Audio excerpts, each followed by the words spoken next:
안녕하세요. 구인강고 요한계시록과 일곱교회 강의를 맡은 민창진 목사입니다. 지난 시간에는 우리가 버가모 교회에 대해서 함께 말씀을 나누어 보았습니다. 버가모 교회는 어떤 교회였습니까? 우상숭배가 널리 퍼져 있고 기독교 박해의 중심지에 세워진 교회였습니다. 그럼에도 믿음을 지켜가기 위해 애쓰며 치열하게 영적 전쟁을 감당하던 교회였지요. 하지만 그 중에는 우상숭배에 타협하며 우상숭배를 신앙으로 하나님의 이름으로 정당화하던 사람들이 있었습니다. 이들이 발람의 가르침을 따르던 니골라 당이었습니다. 이들은 신앙적인 명분은 참 좋았지만 다 허울 좋은 명분뿐이었습니다. 자신들의 욕망과 욕심을 채우기 위해 하나님의 이름을 신앙을 동원할 뿐이었지요. 이러한 것은 다 우상숭배입니다. 이러한 우상숭배의 유혹을 우리도 받을 수 있습니다. 신앙의 명분과 허울은 참 좋지만 우리의 욕심과 욕망을 채우기 위해 애쓰는 삶을 살아갈 수 있다는 것이지요. 우상숭배의 유혹에서 벗어나기 위해서 우리는 늘 깨어 성령께서 우리에게 하시는 말씀을 들어야 합니다. 하나님의 말씀을 올바르게 들을 때 우리의 삶은 바른 길로 나아가게 될 것이고 주님께서 약속하신 하늘의 만나를 누릴 수 있을 것입니다. 이러한 믿음과 신앙이 우리의 믿음과 또 우리의 신앙이 될 수 있길 간절히 바랍니다. 이어서 오늘은 요한계시록에 나오는 네 번째 교회로 두아디라 교회에 대해서 함께 말씀을 나누어 보려고 합니다. 오늘 두아디라 교회를 향한 주님의 말씀도 우리를 향한 말씀으로 듣고 진실하게 반응하는 은혜가 있길 바랍니다. 먼저 18절 말씀입니다. 18절 말씀을 보시면 이렇게 말씀하고 있지요. 두아디라 교회의 사자에게 편지하라. 그 눈이 불꽃 같고 그 발이 빛난 주석과 같은 하나님의 아들이 이르시되, 이렇게 말씀하고 있습니다. 18절 말씀에서 두아디라 교회를 향해 말씀하시는 주님의 모습은 세 가지로 묘사됩니다. 그 첫 번째가 하나님의 아들입니다. 요한이 예수 그리스도를 향해 하나님의 아들이라고 묘사한 것은 시편 2편 7절의 말씀을 인용한 것으로 생각됩니다. 그 말씀은 내가 여호와의 명령을 전하노라. 여호와께서 내게 이르시되 너는 내 아들이라. 오늘 내가 너를 낳았도다 라는 말씀인데, 하나님의 아들 칭호가 시편 2편 7절을 암시한다는 것은 두아디라 교회를 향한 말씀 후반부에 시편 2편 9절 말씀, 그 말씀을 인용하고 있는 것과 같다는 것을 통해 확인할 수 있지요. 그래서 이 하나님의 아들 칭호는 심판자로서 그리스도의 역할을 강조하는 것인데, 이는 시편 2편 안에서 하나님의 아들이 맡은 주요한 역할이기도 했습니다. 그는 하나님과 기름 부음 받은 자를 향해 계략과 음모를 꾸미는 세상의 왕들과 통치자를 심판하기 위해 오실 것입니다. 요한계시록에서 사용된 이미지, 칭호, 표현 가운데 다수는 구약 성경을 배경으로 할 뿐 아니라 또한 해당 지역의 이교도적인 환경을 암시하기도 합니다. 하나님의 아들이라는 그리스도의 칭호 또한 여기에 해당됩니다.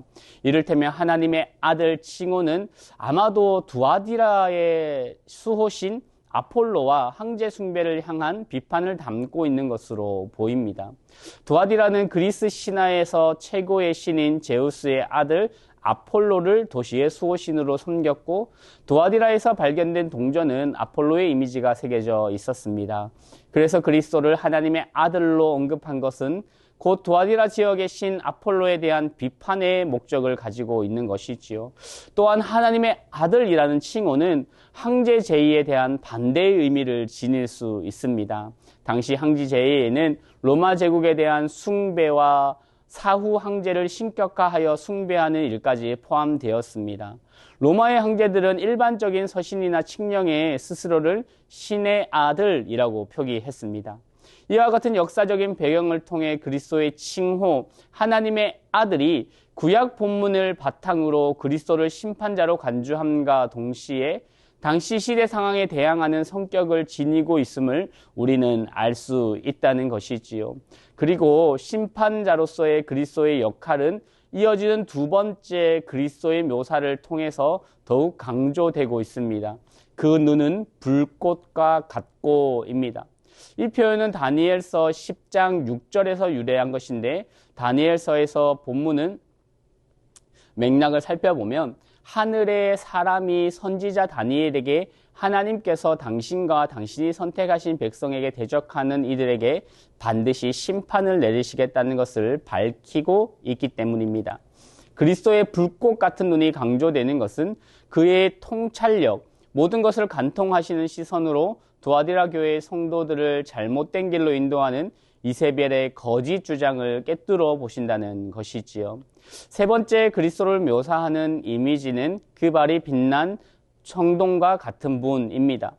이것은 이세벨과 두아디라 교회 안에서 그녀의 거짓된 영향력 아래 놓인 이들이 보이는 모든 적대적인 행위를 짓밟아 괴멸시킬 수 있는 권능을 강조하는 표현입니다. 한편 빛나는 청동으로 만들어진 발의 이미지는 두아디라 지역과 관련이 있는 것으로 보입니다. 여기 우리말 청동으로 번역된 그리스어 단어가 칼콜 리바노스라는 단어인데 이 단어가 쓰인 곳은 이 본문과 1장 15절에만 나오고 성경의 다른 곳이나 그 어떤 그리스어 문헌에도 나오지 않고 있습니다.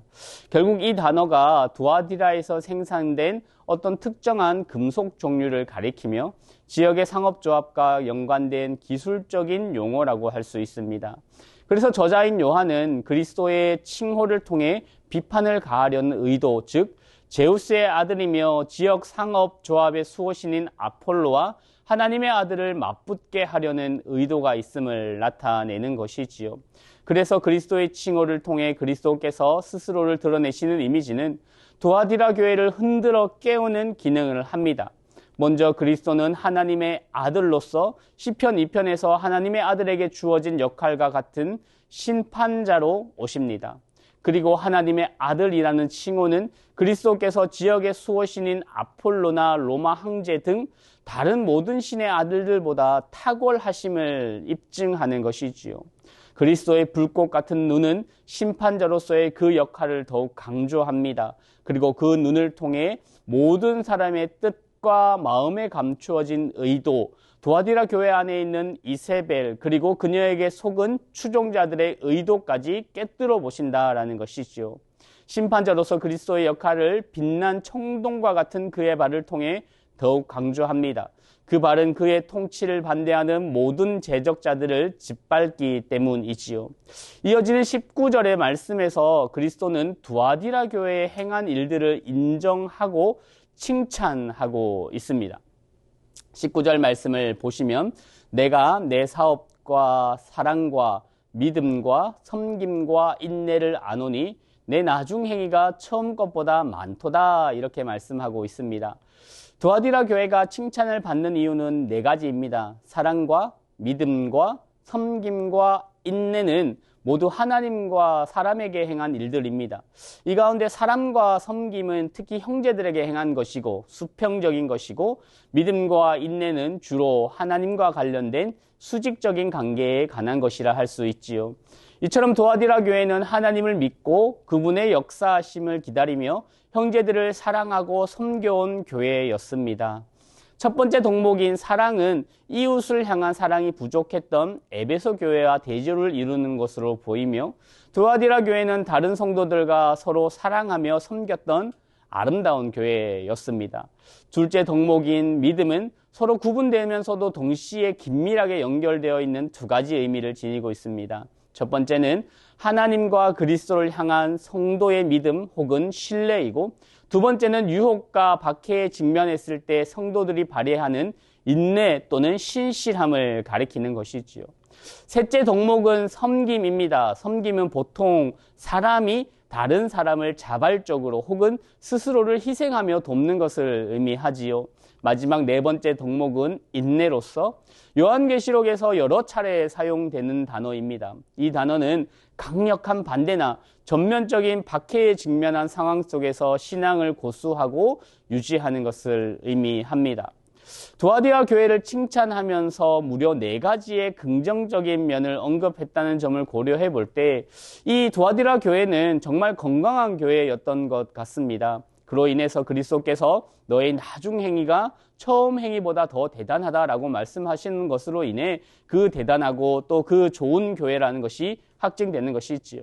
이처럼 두아디라 교회의 성도들은 기존의 사역을 유지하는 데 만족하지 않고 칭찬을 받을 만한 행위들이 양적으로 그리고 질적으로 늘어나도록 애쓰고 있었던 것입니다. 하지만 이러한 칭찬에도 불구하고 두아디라 교회는 책망을 받습니다. 이어지는 20절 말씀을 보시면 책망의 말씀이 나옵니다. 20절 말씀입니다.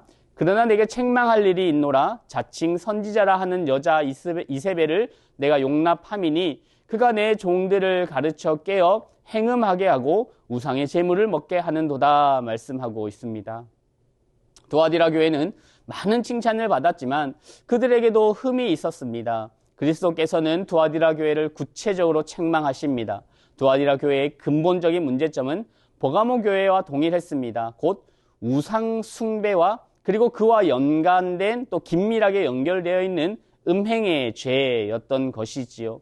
두아디라 교회가 책망을 받은 것은 여인 이세벨에 대한 것이었습니다. 잘 아시는 것처럼 이세벨은 아합 왕의 아내로서 하나님의 선지자들을 죽이고 이스라엘을 바알 숭배로 타락하게 만든 악한 여자였습니다. 그러면 여기서 말하고 있는 이세벨은 누구일까요? 정확히 누구다라고 규정하기는 어렵지만 그럼에도 가장 가능성이 있는 주장은 두아디라 교회에서 유명하며 무엇보다 자신을 자칭 선지자라 칭하는 것으로 보아 예언 또는 신탁의 능력이 있었던 여인인 것 같습니다. 자신의 가르침이 신적 계시를 담고 있을 뿐 아니라 신적 권위 또한 지니고 있다고 주장했습니다. 같은 이름을 가진 구약의 인물처럼 그녀 역시 성도들로 하여금 신앙을 타협하게 만들고 우상숭배와 행음의 죄를 저지르도록 했습니다. 아마도 그녀는 부유한 상류층에 속했을 것이고 지역의 가정교회들 가운데 하나를 후원하는 여성이었을 것입니다. 특히 20절에 나오는 동사 가르치며 미혹하고 있다는 동사가 현재형으로 쓰이고 있는 것으로 보아서 이세벨이 지금도 교회 내에서 지속적인 영적 영향력을 행사하고 있다는 것을 말해 줍니다. 이와 같이 신앙적, 도덕적 타락을 조장하는 이세벨을 내치지 못하는 것이 두아디라 교회가 책망을 받게 된 중요한 이유였습니다. 그리고 두아디라는 특별히 수많은 상업단체와 길드가 활발한 경제 중심지였습니다. 두아디라에서 발견된 비문들을 따르면 그 어떤 아시아 도시들보다 두아디라에 더 많은 상업조합들이 있었다라고 말하고 있습니다. 이러한 집단은 회원들에게 회원 자격을 유지하려면 우상숭배에 가담해야 한다고 주장했습니다. 사실상 두아디라에서 그 같은 집단의 일원이 되지 않으면 상업에 종사하기 힘들었고 그러므로 두아디라에서 우상숭배에 가담하라고 그리스도인들에게 가해지는 압력은 매우 컸을 것입니다. 게다가 이어지는 21절 말씀을 보시면 이 여선지자 이세벨은 회개를 거부합니다. 21절 말씀입니다. 21절 말씀을 보시면 이렇게 말씀하고 있지요. 또 내가 그에게 회개할 기회를 주었으되 자기의 음행을 회개하고자 하지 아니하도다. 이세벨은 그리스도께서 자비롭게 권유하신 회개의 기회를 붙잡을 생각이 없었습니다. 이것은 두아디라 교회가 이 문제를 성공적으로 처리하지 못하였다는 것을 암시합니다. 여기서 한 가지 분명한 사실은 죄는 사람을 강하게 올가매는 힘이 있어서 잘못된 길에 고집스러울 정도로 매달리게 만든다는 것입니다. 이러한 모습은 또한 요한계시록 중반부에서 6째 나팔을 불 때 역병으로 죽지 않은 이들이 손으로 행한 일, 금, 은, 동과 목석의 우상에게 절한 것, 음행을 회개하지 않는 것에서도 잘 나타납니다. 이세벨과 두아디라 성도들이 회개할 문제는 바로 음행이었습니다. 그렇게 회개하지 않은 이세벨과 그녀를 따르는 추종자들을 하나님께서는 심판하실 것입니다. 이어지는 22절과 23절 말씀입니다. 22절 말씀을 먼저 보시면 볼지어다 내가 그를 침상에 던질 터이요 또 그와 더불어 간음하는 자들도 만일 그의 행위를 회개하지 아니하면 큰 환난 가운데 던지고 23절 말씀입니다. 또 내가 사망으로 그의 자녀를 죽이리니 모든 교회가 나는 사람의 뜻과 마음을 살피는 자인 줄 알리라. 내가 너희 각 사람의 행위대로 갚아주리라 말씀하고 있습니다. 그리스도의 심판이 이제 우상숭배적인 가르침에 대해 회개하지 않는 이세벨과 그녀의 추종자들에게 임할 것입니다. 하나님은 이러한 악한 가르침을 용납하거나 묵인하지 않을 것입니다. 이 사실을 통해 우리는 하나님의 의로우신 분노에 대한 거룩한 두려움을 가지고 살아야 함을 깨닫고, 또한 하나님께서 자신의 교회를 순결과 보존을 위해 보살피신다는 것에 위로를 받아야 할 것입니다. 특히 내가 이세벨을 침상에 던질 것이다 라는 이 말은 히브리어 관용구로 신적 처벌 형태로 누군가를 병들게 하겠다는 뜻입니다. 물론 질병과 죄를 긴밀하게 연결시키는 것은 위험하지만, 그럼에도 그 당시 사람들의 사고방식 속에는 질병이 때로는 죄에 대한 신적 처벌의 도구가 될 수 있다고 생각했던 것이지요. 그래서 그리스도는 다른 성도들이 음행과 우상숭배에 빠지도록 만든 이세벨의 죄에 대한 부정적인 결과로 그에게 생명을 위태롭게 할 만한 질병을 내리시겠다는 것입니다. 계속해서 이세벨과 그녀와 더불어 간음한 자들에 대한 심판의 말씀을 전합니다. 이들은 이세벨을 통해 우상숭배에 빠진 자들을 비유한 것인데, 이세벨에 대한 심판이 침상에 던져지는 것이고, 이와 함께 그녀의 추종자들에 대한 처벌은 큰 환란에 던져지는 것입니다. 그리고 그리스도께서 이세벨과 그녀의 추종자들에게 내리실 큰 환란은 이어지는 구절에서 더 자세히 설명됩니다. 그리고 내가 이세벨의 자녀들을 사망으로 죽일 것이다, 이렇게 말하고 있습니다. 이 자녀들은 우상숭배로 태어난 이세벨의 육신의 자녀가 아니라 그녀의 영적인 자녀를 가리킵니다. 그녀의 잘못된 가르침을 받아들이고 우상숭배와 성적인 죄를 저지른 자녀들을 가리키는 것이지요.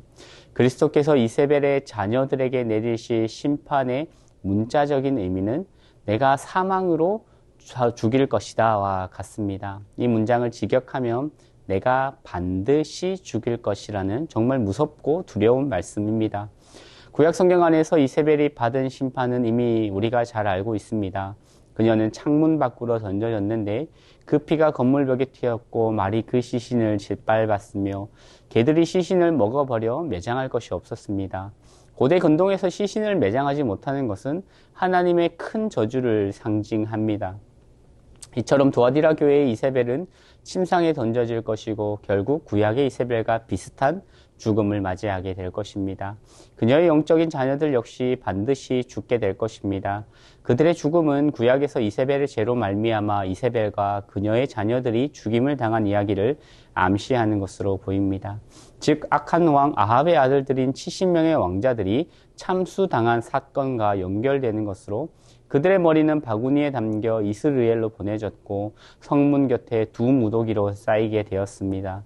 예후는 악한 왕 아합의 가문에 가장 큰 치욕을 안겼고 그 가문을 몰살시켜 버렸습니다. 두아딜의 이세벨과 그녀의 추종자들 역시 매우 가혹한 심판을 받게 될 것입니다. 그런데 그 심판은 또한 더욱 강력한 메시지를 전달하고 있습니다. 모든 교회는 내가 뜻과 마음을 살피는 자인 줄 알게 될 것이다. 내가 너희 각 사람의 행위대로 갚아줄 것이다. 이렇게 말씀하고 있습니다. 그리스도는 우리 존재의 핵심을 간파하십니다. 교회 안에서 함께 신앙생활하며 예배드리고 같이 하나님을 섬긴다고 하지만 어떤 이들은 결국 그리스도를 진정으로 따르는 자로 판명되고 다른 이들은 가짜 추종자로 판명될 것입니다. 22절과 23절에서 가장 먼저 염두에 두고 있는 본문은 구약 성경의 예레미야 17장 10절의 말씀입니다. 왜냐하면 방금 언급한 사람의 뜻과 마음을 살피시는 자와 내가 너희 각 사람의 행위대로 갚아주리라 라는 이 두 표현은 예레미야 17장 10절에만 나오기 때문입니다. 게다가 예레미야 17장 10절의 말씀이 특히 알맞는 이유는 그 본문이 경제적인 이유로 우상숭배에 빠지는 이스라엘 공동체 내의 사람들을 하나님께서 심판하시겠다는 것을 언급하고 있기 때문에 그렇지요. 예레미야서에서처럼 우상숭배에 가담하도록 선동하는 거짓 선지자들은 자신의 악한 동기를 사람의 눈으로 숨길 수는 있어도 하나님이 감찰하시는 눈에는 숨길 수가 없습니다. 이제 그리스도께서는 하나님과 동일한 신적 능력을 가지고 이세벨과 그녀의 추종자들의 진심과 감추어진 동기를 꿰뚫어 보시고 그들에게 정의로운 죽음의 판결을 내리실 것입니다. 이세벨과 그녀의 추종자들이 맞이할 심판은 마침내 그들의 악한 행위에 대한 보응의 선언으로 끝이 납니다. 내가 너희 각 사람의 행위대로 갚아줄 것이다. 이는 보복의 정의를 나타내는데 요한계시록에서 정말 중요한 주제입니다.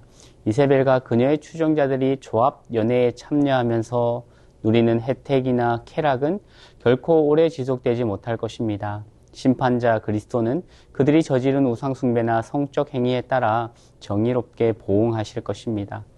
이처럼 그리스도는 두아디라 교회의 한 그룹 이세벨과 그녀의 추종자들을 향해 심판의 말씀을 마치신 후에 남은 자들을 향해 말씀하십니다. 그 말씀은 이어지는 24절과 25절 말씀에 나옵니다. 먼저 24절 말씀을 보시면 두아디라에 남아있는 이 교훈을 받지 아니하고 소위 사탄의 깊은 것을 알지 못하는 너희에게 말하노니 다른 짐으로 너희에게 지울 것은 없노라. 25절입니다. 다만 너희에게 있는 것을 내가 올 때까지 굳게 잡으라. 두아디라에 남아있는 자들은 이세벨과 추종자들과는 구별됩니다. 두아디라 교회에 남은 자들은 앞에서 언급한 이세벨의 가르침을 받아들이지 않고 그들이 말하는 사탄의 깊은 것을 알지 못하였습니다. 비록 공동체가 이세벨을 용납했다는 이유로 죄를 범하게 되었지만 그럼에도 모든 사람이 그녀의 가르침을 수용한 것은 아니었습니다. 그러자 그리스도께서는 그들에게 지우지 않을 것에 대해 말씀하십니다. 나는 너희 위에 다른 짐을 지우지 않겠다 이렇게 말씀하시는 것이지요. 여기서 짐의 정확한 의미는 한 3가지 정도로 생각해 볼 수 있습니다. 첫째로 이 짐은 또 다른 처벌을 가리킵니다. 이세벨과 그녀의 추종자들의 경우 그리스도께서 질병이라는 처벌을 던지셔서 결국 죽음에 이르게 될 것입니다. 하지만 그리스도께서는 두아디라에 남아있는 자들에게는 어떠한 처벌도 던지지 않을 것입니다. 두 번째로 이 짐은 25절에 나오는 명령을 가리키는 것으로 봅니다. 그리스도는 굳게 잡으라는 명령, 그리하여서 이세벨과 추종자들의 거짓 가르침과 악한 행위에 저항하는 것 외에는 그들에게 어떠한 짐과 책망도 지우지 않겠다라는 것입니다. 세 번째로 이 짐은 주 49년 예루살렘 공의회에서 유대 지도자들이 이방인 교회에게 보낸 서신, 사도의 규례를 가리킨다고 봅니다. 이 사도의 규례를 보면 꼭 필요한 몇 가지 외에는 아무 짐도 너희에게 지우지 않을 것이다 라는 말씀이 있습니다. 사도의 규례에서 우상 제물을 먹는 것과 음행을 금지한 것은 요한계시록 2장 20절에서 그리스도가 두아디라 교회를 책망하는 2가지 내용과 정확히 일치합니다. 따라서 그리스도께서는 우상 숭배와 음행의 죄에 노출될 수 있는 조합 연회와 제일 식사에 모든 이방인 성도들이 참석하지 못하도록 한 조치 외에는 다른 추가적인 짐을 두아디라 교회에 지우지 않겠다는 뜻입니다. 두아디라 교회는 주님이 다시 오실 때까지 이런 주님의 명령을 굳게 잡아야 합니다. 그리스도는 이세벨과 그 가르침을 따르는 사람들을 징계하시고 반대로는 그러한 유혹과 타협을 이기는 자들에게 주님께서 약속하신 은혜가 있을 거라 말씀하고 있습니다. 이어지는 26절에서부터 28절까지 보시면 그 주어지는 약속의 말씀입니다. 26절 말씀입니다. 이기는 자와 끝까지 내 일을 지키는 그에게 만국을 다스리는 권세를 주리니 그가 철장을 가지고 그들을 다스려 질그릇 깨트리는 것과 같이 하리라. 나도 내 아버지께 받은 것이 그러하니라. 내가 또 그에게 새벽별을 주리라 말씀하고 있지요. 끝까지 인내하는 것은 약속을 받기 위해 반드시 충족시켜야 하는 조건입니다. 그리스도의 능력으로 우상 숭배와 음행의 유혹을 이기고 그리스도의 행위를 실천한 사람은 2가지 복, 2가지 상을 받게 될 것입니다. 첫 번째 상은 그리스도의 건세와 왕적 통치권을 부여받는 것입니다. 그리스도는 메시아 나라를 다스리시는 건세를 이미 받으셨습니다. 따라서 그들은 그리스도께서 받으신 권세를 받고 만국을 다스리게 될 것입니다. 실제로 구약의 일부 본문들은 하나님의 백성이 미래의 왕국에서 특권적인 지위를 누리게 될 것이라는 기대감을 표출하였고, 그리고 이러한 기대감은 신약 성경 안에도 남아 있습니다. 그리스도는 제자들에게 다음과 같이 약속하셨습니다. 내가 진실로 너희에게 이르노니 세상이 새롭게 되어 인자가 자기 영광의 보좌에 앉을 때에 나를 따르는 너희도 12 보좌에 앉아 이스라엘 12지파를 심판하리라 말씀하십니다. 또한 바울은 박해받는 성도들에게 확신이 담긴 말로 격려합니다. 만약 우리가 참으면 우리도 그와 함께 다스릴 것이다 라고 말이지요.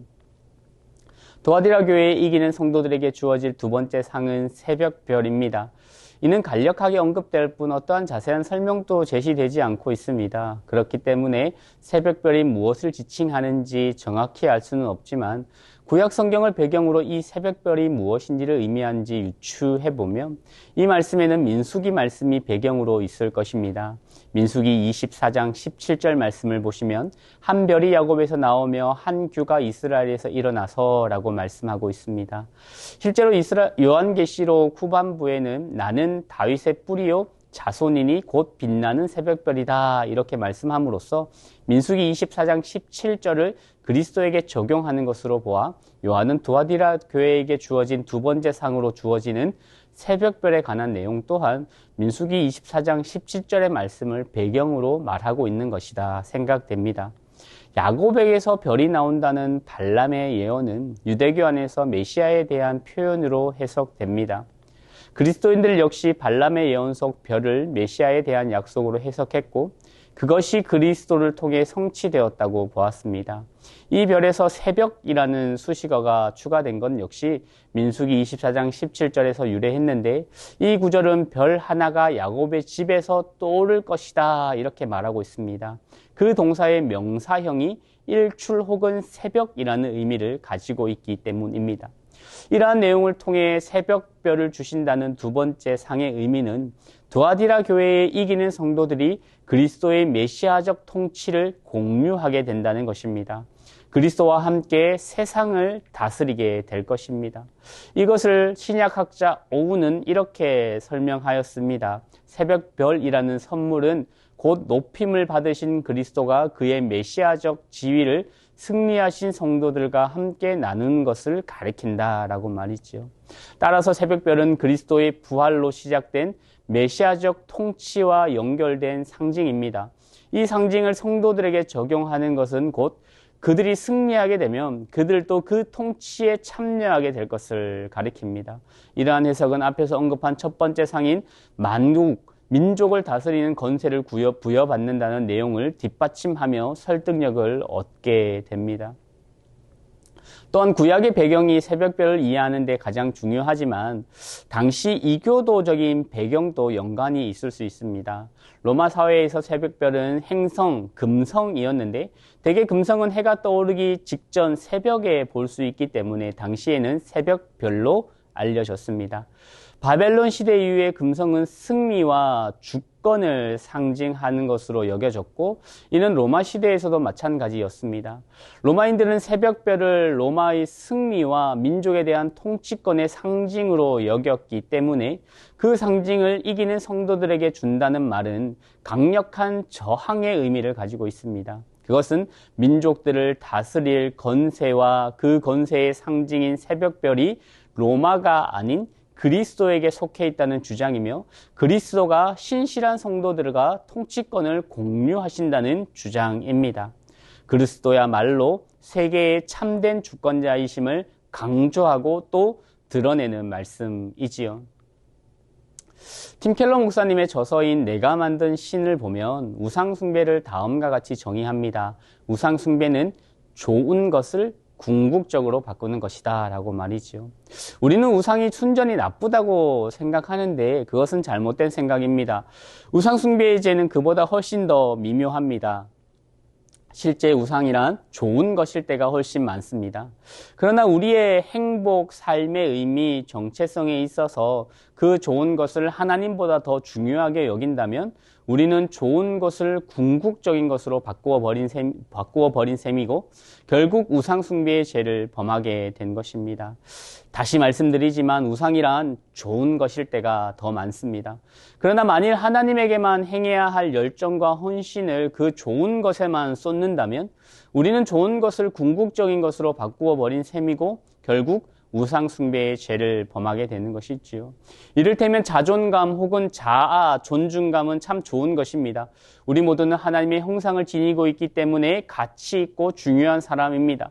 건강한 자존감을 유지하는 것은 분명히 좋은 일입니다. 하지만 스스로가 중요한 사람이라는 자의식이 지나치다면, 혹은 삶에서 가장 중요한 사람이 오직 자기뿐이라면, 혹은 어떠한 상황에서든지 자기 중심적인 생각에 몰두한다면 우리는 좋은 것을 중극적인 것으로 바꿔버린 셈이 되고, 그것은 결국 우상숭배의 죄가 될 것입니다.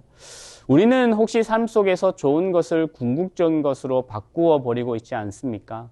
우리의 삶 속에서 행복과 삶의 의미와 정체성을 결정하는 데 있어 하나님보다 더 중요하게 여기고 있는 것은 없습니까?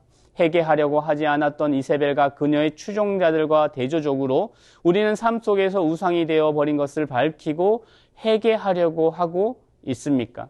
그러면 그리스도께서 성령을 보내주셔서 우리를 이기는 그리스도인으로 세워달라고 기도해야 합니다. 우상숭배의 죄를 극복할 수 있게 해달라고 기도해야 하는 것이 우리에게 정말 시급한 과제다라는 것이지요.